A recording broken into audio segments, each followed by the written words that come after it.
В Якутске состоялся второй межнациональный молодежный фестиваль «Импульс. Современная молодежь в многообразии культур и конфессий». К нам на фестиваль приехали гости из Москвы, из других муниципальных образований и города Якутска. Слушателей более у нас 60 человек.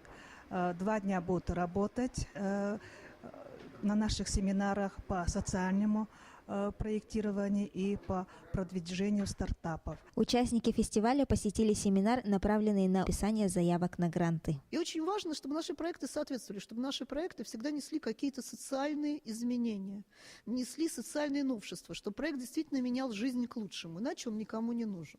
Также никому не нужен проект, который создает лубок, красивую картинку о том, как люди приходят, я тоже это понимаю, это важно, но нельзя замыкаться на том, что мы ходим в национальных костюмах, танцуем и поем. Это очень важная часть нашей деятельности, нашей культуры, надо это передавать, но при этом важно говорить.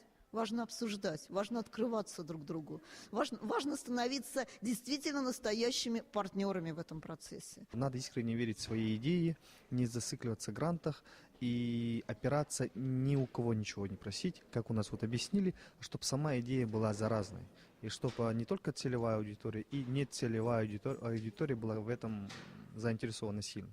Данные семинары, они очень полезны для общества, для председателей, для всех членов и всех заинтересованных лиц, которые работают над проектами, создают проекты, так как в современном мире меняются стандарты, меняются требования к составлению проектов, документации.